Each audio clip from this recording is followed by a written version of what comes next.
سوال یہ پیدا ہوتا ہے, بڑے کام کی باتیں بتا رہا ہوں آپ کو, تو بھائی دیسی گھی بہت تھوڑا استعمال کر لو نا. مہنگا ہوتا ہے لیکن کوکنگ آئل جتنا ڈلتا ہے نا دیسی گھی, اس کا آدھے سے بھی کم ڈلتا ہے. دیسی گھی میں پکا لو. اور آسان حل آپ کو بتاتا ہوں, سوراب گوٹ پہ جاؤ, دمبے کی چربی چکی خرید کے لے آؤ, چکی خرید کے لاؤ دمبے کی. اس میں بڑے منرلز ہوتے ہیں, بہت سارے جو ہماری باڈی کو چاہیے نا اس میں ہوتے ہیں وہ چکی میں. آپ نے کیا کرنا ہے, چکی کو تھوڑے تھوڑے ٹکڑے کر کے ہانڈی میں, اسٹیل کی دیگچی لے لو کیونکہ سلور کے برتنوں میں نہیں پکانا چاہیے چیزوں کو. تو آپ نے کیا کرنا ہے, وہ چکی کو لے کے آپ نے ہلکی آنچ پہ اس کو پکانا شروع کرو.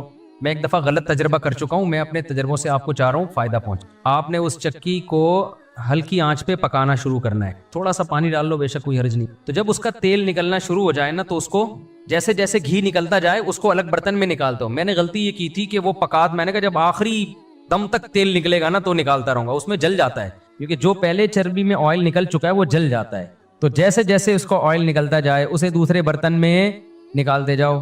پھر آخر میں جب آپ کو لگے گا نا یہ جلنے لگی ہیں بوٹیاں تو پھر چھوڑ دو اس کو. تو وہ جو تیل نکلے گا, وہ جو گھی نکلے گا, اسے اپنے وہ آپ کسی ٹھنڈا کر کے اس کو سیو کر. اور پھر میرے بھائی اپنی امی سے بولو, جو بچے ہیں جو شادی شدہ ہیں وہ اپنی بیگم سے بولیں اپنی ذمہ داری پہ کہ کھانا اسی میں پکے گا. یہ تھوڑا ڈلے گا, یہ زیادہ نہیں ڈلتا, تھوڑا ڈلے گا. پراٹھا کس میں پکے گا بول لو نا, اس میں مزہ نہ آئے پیسے واپس. اس سے آپ کا جو ٹیسٹوسٹیرون لیول ہے وہ ابلنا شروع ہو جائے گا. سمجھ رہے ہو؟ امی کو نہیں سمجھاؤ, امی کو کیا پتا ٹیسٹوسٹیرون کیا ہوتا ہے. کیا کہہ رہے ہیں, کیا کریں اب امی کو نہیں, پھر اپنے خود کرو نا. میں بھی گھر والوں کو سمجھاتا ہوں, نہیں سمجھ میں آتا نا گھر والوں کے. تو میں نے اپنے لیے ایک الگ فریج لے لیا چھوٹا سا, دمبے کی چربی لا کے اس میں رکھ دی. بقرعید میں لا کے رکھی تھی, اب تک توفیق نہیں ہوئی, اس کا ٹائم ہی نہیں مل رہا.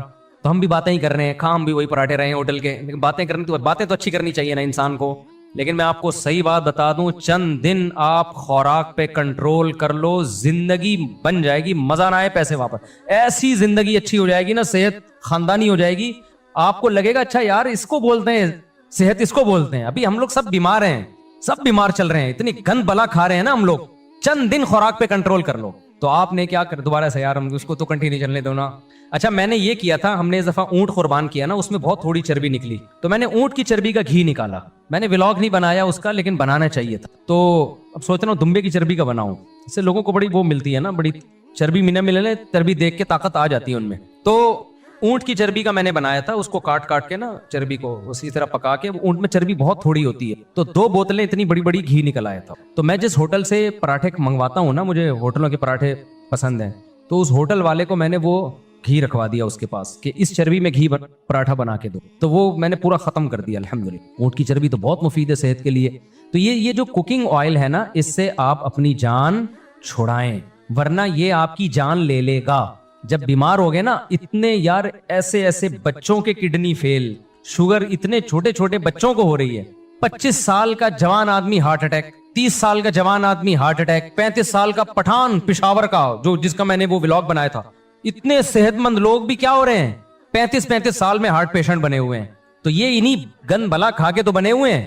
تو آپ نے کیا کرنا ہے, چینی سے جان چھڑانی ہے, اور میٹھے سے, صرف چینی نہیں ہے, میٹھا زیادہ چھوڑ دو آپ. اور دوسرا کیا کرنا ہے آپ لوگوں نے, آئل سے کیا کرنی ہے, جان چھڑانی. تو جاؤ وہاں سے, یہ جو جتنے بھی ویجیٹیبل کے آئل ہوتے ہیں نا, جو جیسے سرسوں کا تیل ہے یا اس طرح کے, یہ پکائے نہیں جاتے. اب پکائے بغیر مزہ نہیں آتا کھانے میں. تو پکانے سے نا ان کی تاثیر ختم ہو جاتی ہے, ان کی تاثیر چینج ہو جاتی ہے. تو پکانے کے لیے اللہ نے صرف جانور کا فیٹ رکھا ہے, یہ دمبے کی, کیونکہ گوشت اللہ کو پتا تھا پکائے بغیر نہیں کھایا جاتا. تو اللہ میاں نے کیا کیا, جانور کے اندر ہی چربی پیدا کر دی, تاکہ اللہ کی طرف سے جو ہمیں گوشت کی صورت میں گفٹ ملا ہے وہ پورا گفٹ ہو جائے. دیکھو بڑی کمپنیاں جب کوئی چیز دیتی ہیں نا, تو پوری پیکنگ کے ساتھ دیتی ہیں. آپ نے دیکھا ہوگا پہلے شہد ملتا تھا, اس کے اندر چمچ بھی ہوتا تھا, کسی چمچ سے نکال کے کھائیں آپ. بچوں کے لیے جو میڈیسن آتی ہیں, دوائیں آتی ہیں, ڈراپر بھی اسی میں ہوتا ہے, سیرپ کے ساتھ ڈراپر موجود ہے, کہ اسی ڈراپر سے آپ نکال لیے گا. تو اللہ میاں نے جانور کے اندر چربی اس لیے رکھی ہے کہ کوکنگ آئل تو آج ایجاد ہوئے ہیں نا, گوشت تو صدیوں سے کھایا جا رہا ہے. اللہ کو پتا تھا یہ پکائیں گے کس چیز میں. گوشت اگر اسی بوائل کر کے کھائیں مزہ تھوڑی آتا ہے, وہ تو اور گھن آتی ہے. گوشت کا تو جب تک آئل نہ ڈالیں, کوئی چکنائی نہ ڈالیں, پکتا ہی نہیں ہے, وہ صحیح ذائقہ ہی نہیں آتا اس میں. تو اللہ میاں نے کیا کیا, اللہ میاں نے انڈونیشین زبان میں ان کو ترجمہ کر کے پتا چل جائے, تاکہ ان کو بھی پتا چلے اللہ میاں کیا کیا کر رہے ہیں, ٹھیک ہے نا. ان کو بھی بتائیں بھائی انڈونیشیا زبان میں ملائی زبان میں ترجمہ کر کے. ملائی تو ملیشیا کی زبان ہے. اچھا خیر, ان کو ملائی کی فضیلت بھی بتائیں. تو اللہ میاں نے کیا کیا کہ اللہ میاں نے بولا کہ یہ جو جانور ہے اسی کے اندر چربی پیدا کر رہا ہوں, تو اسی چربی میں تم نے گوشت پکا کے کھانا ہے. اچھا, یہ اتنی بڑی نعمت ہے چربی, جانور کی میں جو چربی ہوتی ہے نا, فیٹ ہوتا ہے, اتنی بڑی نعمت ہے کہ اللہ تعالیٰ کو نے جب یہودیوں نے اللہ کو بہت, موسیٰ علیہ السلام کو تنگ کیا اور اللہ کے حکام کی دھجیاں اڑائی نا یہودیوں نے. قرآن کہتا ہے نا جب بھی ہم پیغمبر بھیجتے تو یہ مذاق اڑاتے تھے. تو اللہ میاں نے یہودیوں سے کہا کہ تمہاری توبہ قبول ہوگی اس وقت کہ میں تم پہ کچھ چیزیں بطور سزا کے حرام کر رہا ہوں. اب تمہاری توبہ تو قبول ہوگی لیکن دنیا میں سزا ملے گی. تو اللہ میاں نے کیا کہا, یہودیوں پر جانوروں کی چربی حرام کر دی. تو چربی جو حرام ہوئی ہے یہ بہت بڑی نعمت تھی جس سے اللہ نے یہودیوں کو محروم کیا. وَحَرَّمْنَا عَلَيْهِمْ شُحُومَهُمَا, اللہ کہتے ہیں ہم نے اونٹ کی چربی, گائے کی چربی ان پہ حرام کر دی, جانوروں کی چربی, کہ گوشت اب چربی میں نہیں پکانا تم نے. تو آپ مجھے بتاؤ اگر یہ جانوروں کا جو فیٹ ہے یہ انسان کے لیے نقصان دہ ہوتا تو اللہ اس نعمت کو یہودیوں سے چھینتے ہیں بھائی؟ بلکہ اللہ, یہودی کہتے ہیں اللہ تو ہم پہ اتنا مہربان ہے, ہم گناہ کر رہے ہیں اور تو نے ہم پہ چربی حرام کر دی تاکہ ہم فیٹ کے بغیر گوشت کھائیں اور لائف کو کیا کریں, انجوائے کریں. اللہ کو پتا تھا اس چربی میں وہ کچھ ہے جو گناہگاروں کے لیے سوٹیبل نہیں ہے, مت کھاؤ, مزے کی چیز ہے, تمہیں پابندی ہے تم پہ کھانے, سمجھتے ہو؟ تو اس کا پتہ چلتا ہے کچھ ہے اس میں. ہم نے کیا کیا, ہم سے کچھ ایسے گناہ ہوئے کہ ان گناہوں کی وجہ سے اللہ نے کہا تم پہ ایسے حرام کروں گا کہ تمہیں ندامت بھی نہیں ہوگی. وہ اللہ تعالیٰ نے ایسا کیا کہ ہم سے جب گناہ ہوئے نا تو اللہ تعالیٰ نے جو کوکنگ آئل والی کمپنیاں ہیں نا ان کو کہا, اللہ میاں نے ان کے دل میں یہ بات ڈالی کہ تم لوگ ڈبوں والا تیل نکالو مارکیٹ. لوگ خود بخود یہ جانوروں کی چربی چھوڑ کے ڈبے پہ سیٹ ہو جائیں گے آ کے, اور جانوروں کی چربی میں کہیں گے اسمیل آ رہی ہے, اس سے کیا آ رہی ہے, اسمیل آ رہی. بیٹا یہ چربی ہٹا کے آپ فوکس نہیں کر سکتے بہت ساری چیزوں کو. پھر مذہبی لوگوں کے آپس کے جھگڑے, مناظرے, ایک دوسرے کو چیلنج, ایک دوسرے کی ٹانگیں کھینچنا, وہ ایک دوسرے کو برا بلا کہنا, تو حدیث سے دلیل لے کر آ, نہیں لے کر آیا تو میں اپنے, یہ چل رہا ہے آج کل, میں اپنے باپ کی اولاد نہیں ہوں گا, صحیح ہے نا, تو نہیں لے کر. میں نے مناظرے دیکھے ہیں اس طرح نا, یوٹیوب پہ مناظرے پڑے ہوئے ہیں, آپ ذرا وہ مناظرے دیکھو تو صحیح. مناظرہ کبھی بھی ختم نہیں ہوتا اور ڈھیم لڑائی شروع ہو جاتی ہے. یہ بدتمیزی بد تہذیبی چل رہی ہوتی ہے یوٹیوب پہ, سوشل میڈیا پہ. پھر مولاناؤں کے فتوے, وہ دائرہ اسلام سے خارج, وہ دائرہ اسلام میں داخل, وہ جنتی, وہ جہنمی. جمعے میں لوگ آتے ہوئے ڈر رہے ہوتے ہیں کہ پتہ نہیں میرا کیا ہوگا کالیا. سمجھ آ رہی ہے بات کہ میں اس دفعہ جمعے کی نماز پڑھ کے جنتیوں کی فہرست میں آؤں گا یا جہنمیوں کی فہرست میں آؤں گا. ڈپریشن پھیلائی جا رہی ہے. یعنی یہ دیسی لبرل لوگ یہ باتیں کرتے ہیں, یہ سوائے یہ اسٹریس اور ڈپریشن پھیلانے کے اور کچھ بھی نہیں کر رہے, اور جہنم سے ڈرا کے لوگوں کو اور ڈی موٹیویٹ کر رہے ہیں. تو یہ ترقی ورقی نہیں کر سکتے بھائی. خلاصہ کیا نکلا, ہمارے دیسی لبرل کہتے ہیں کہ ایک تو ہماری بنیادی ضرورت سائنس ہے, مذہب ہماری بنیادی ضرورت ہے ہی نہیں. نمبر 2, یعنی پہلی بات ہم مذہب کے بغیر بھی ترقی کر سکتے ہیں. نمبر 2, مذہب کے ہونے سے نہ صرف یہ کہ ہمیں فائدہ نہیں ہے بلکہ الٹا نقصان ہے. جتنی لڑائیاں مذہبیوں میں ہوتی ہیں اور اخلاص کی بیس پہ ہوتی ہیں, ہر ایک دوسرے کو مار رہا ہوتا ہے جنت کی لالچ میں, تو سائیڈ افیکٹ اتنے بھیانک, لڑائیاں, جھگڑے اور اتنے اختلافات, اتنے فرقے. پتھر اٹھاؤ کیا نکلے گا, فرقہ نکلے گا. اس لیے بھائی جن ملکوں نے جان چھڑائی ہے نا ان مذہبی لوگوں سے, آج وہ ترقی کی عروج پر ہے. امریکہ نے جان چھڑائی, یورپ نے 500 سال پہلے جان چھڑا لی تھی. ہٹاؤ یار ان سب کھڈے لین لگاؤ. تو ان کے اسکالرز پیدا ہوئے, پھر انہوں نے لکھا اور وغیرہ وغیرہ. آج ساری دنیا کے سامنے کیا خیال ہے, ہم لوگ ہیں ایک وہ ہیں. مثال, ایک پاکستانی کو کھڑے کر دو اور ایک جاپنیز کو, اچھا خدا کی دل سے بتاؤ دیکھنے میں اچھا کون لگے گا؟ جاپان والا اچھا لگے. پاکستانی یا تو شلوار پھٹی ہوئی ہوگی اس کی ڈپریشن سے, یہ ناڑا یعنی منہ ایسا بنا ہوا ہوگا جیسے مسکین IMF کے قرضے میں ڈوبا ہوا, یا ناڑا لٹک رہا ہوا ہوگا, ایسا ہی ہوگا نا. یا کوئی 3 پیس سوٹ اور ٹائی میں ہوگا تو کنفیوز ہوگا کہ میں لبرل ہوں یا میں مسلم, یعنی میں مذہبی ہوں یا میں کیا ہوں, لبرل ہوں. اس کو سمجھ نہیں آ رہا ہوگا کہ میں نے عربی بولنی ہے کہ انگلش بولنی ہے. حال دیکھو ہمارا کیا ہے. مذہب ہمارا عربی زبان میں, قومی زبان اردو ہے, مقامی زبان پنجابی ہے, پشتو ہے, سرائکی ہے, اور تعلیمی زبان انگلش. تو بیچارہ 25-30 سال تو اس کو اسی میں لگ جاتے ہیں کہ زبان کون سی سیکھنی ہے. میں نے ایک گاؤں میں ایک میم کسی نے بنائی, وہ سرائکی لڑکا تھا, کہتا ہے میں نے 2-3 سال لگا کے اردو سیکھی کہ یار سوسائٹی میں اردو چل رہی ہے, لیکن جب میں سوسائٹی میں آیا تو پتا چلے تو انگلش چل رہی ہے یہاں پہ. کہہ رہا میں 2 سال انگلش ہی سیکھ لیتا. تو بکھرا ہوا ایک معاشرہ, بکھری ہوئی سوسائٹی اور عجیب یعنی کھڑے کر دو نا کسی کو, یورپ کا کوئی بندہ اور ہمارا دیسی انڈین یا پاکستانی یا بنگلہ دیشی کوئی کھڑا کر دو, صاف پتہ چل جائے گا بھائی مذہبی لوگ یعنی مذہب بہت بڑی رکاوٹ. کیونکہ مذہبی تو ہے نا یہاں پہ. اشکال سمجھ میں آ رہا ہے کہ نہیں آ رہا ہے؟ ایسا نہ ہو کہ جواب سنے بغیر گھر چلے جاؤ اور مذہب کے باغی بن جاؤ, مذہب کے کیا بن جاؤ, باغی بن جاؤ. تو خلاصہ اس اشکال کا یہ ہے کہ بھائی ہمیں ضرورت سائنس کی ہے, مذہب کی ہمیں بالکل ضرورت نہیں ہے, مذہب کی ضرورت نہیں. تبھی ہمارے جو باہر ملکوں میں دورے ہوتے ہیں نا, اس پہ لوگوں کو اعتراض ہوتا ہے کہ یار اب جیسے میں جاپان گیا نا, بہت لوگوں نے نیچے کمنٹس کیے ہوئے تھے یار یہ مفتی جاپانیوں کو بتائے گا کہ صحیح زندگی کیا ہوتی ہے, یہ پاکستان جیسے ناکام ترین ملک سے آئے ہوئے لوگ جیپنیز جیسے کامیاب ترین لوگوں کو سمجھائیں گے, وہاں جا کے بیان کر کے ان کو بتائیں گے کہ صحیح کیا غلط کیا ہے. نہیں آئی سمجھ بات. یہ ایسا ہی ہے جیسے ٹماٹر بیچنے والا ٹومیٹو کمپنی کو سمجھا رہا ہے کہ ٹماٹر کا بزنس کیسے کیا جاتا ہے. نہیں آئی مثال سمجھ میں؟ ریڈی پہ ٹماٹر بیچنے والا جو ٹومیٹو کیچپ بناتے ہیں نا, اس کیچپ والی کمپنی کو جا کے سمجھا رہا ہے کہ اتنے ریٹ پہ بیچو تو زیادہ بکو. بولے بھائی دفعہ ہو یار یہاں سے, تو ہمیں بتائے گا. یہ اور آسان مثال ہے. کنوارا مجھے سمجھا رہا ہے کہ شادی کیسے کی جاتی ہے, اب سمجھ میں آ جائے گی مثال. جس کی ایک نہیں ہوئی وہ مجھے آگے بتا رہا ہے کہ شادی کرنے کا صحیح طریقہ کیا ہے. تو واجب الچماٹ ہے یا نہیں ہے؟ بتاؤ واجب الچماٹ ہے یا نہیں؟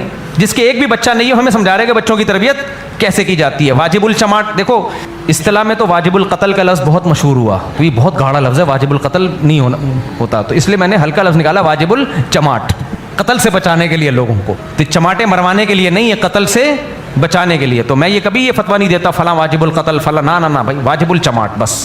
بہت زیادہ بڑا جرم ہوگا تو واجب الچماٹ. اب چماٹ کون مارے گا میں یہ مبہم رکھ رہا ہوں.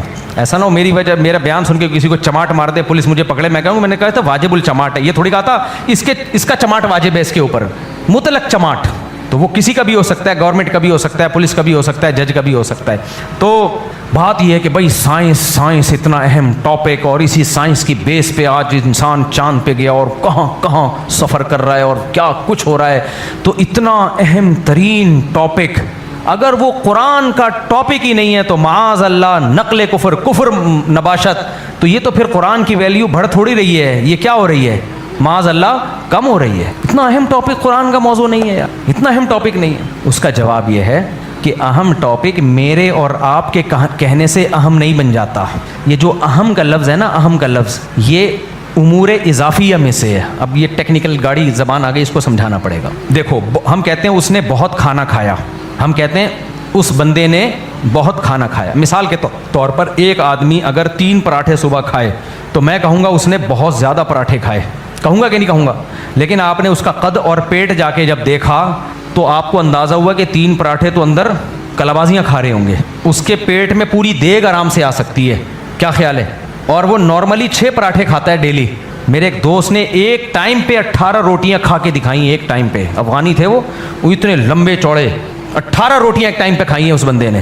تو اب اس بندے کے لحاظ سے 3 روٹیاں یہ بہت ہیں یا کم ہے؟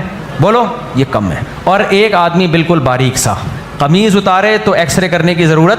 ایسے بھی کراچی میں آپ کو گٹکے والے نظر آئیں گے, وہ اگر جاتے ہیں پسلیوں کے ایکس رے کروانے کے لیے تو ڈاکٹر کہتے ہیں بس قمیض اتار لی, ہمیں سب کچھ نظر آ گیا ہے. ایسے ہے نا کراچی میں گٹکے کھا کے اور بھی حرکتیں کچھ کر رہے ہیں, زیادہ میں ڈیپ میں نہیں جاتا. تو وہ بالکل 13 سے 18 سال کی عمر میں اگر یہ غیر اخلاقی سرگرمیاں زیادہ ہو جائیں نا, تو ڈاکٹر تو اس بات کو نہیں مانتے, لیکن اس سے آپ کی گروتھ پہ اور صحت پہ بہت برا فرق پڑتا ہے. ڈاکٹر نہیں مانتے اس بات کو, حکیم مانتے ہیں, ہومیوپیتھک ڈاکٹر مانتے ہیں, لیکن مشاہدہ یہی ہے 13 سے 18 سال کی عمر میں اگر یہ اس طرح کی حرکتیں زیادہ ہونا شروع ہو جائیں تو آپ کی گروتھ پہ اثر پڑتا ہے. تبھی 13 سے 18 سال کی عمر تک جم بھی نہیں جانے دیا جاتا, بہت زیادہ ایکسرسائز نہیں کرنے, وہ گروتھ کی ایج ہوتی ہے. تو اس میں اپنے آپ کو یہ غیر اخلاقی حرکتوں سے بچانا بہت ضروری ہے. تو اب اس میں کیا ہے, کیا بات کہہ رہا تھا میں؟ ہاں, اب ایک آدمی بالکل باریک صاف سنگل پسلی, ایکس رے رپورٹ اس کی باہر سے نظر آ رہی ہے, وہ اگر 2 روٹیاں بھی کھا لے گا تو کیا کہلائیں گی وہ ہیں بہت. تو پتہ چلا بہت کا لفظ کا کوئی ایک معیار نہیں ہے. یہ ہر شخص کے لحاظ سے, میرے لحاظ سے 2 پراٹھے بہت ہیں, لیکن کسی شخص کے لحاظ سے یہ 2 پراٹھے کم ہیں, کسی اور کے لحاظ سے الگ معیار ہوگا, اس کا حسن کا معیار, پیسوں کا معیار. مثال کے طور پر ڈیفنس میں کوئی 1000 گز میں رہتا ہے اور 1 کروڑ روپے اس کی آمدن ہے, میرے اور آپ کے لحاظ سے غریب ہے یا مالدار ہے؟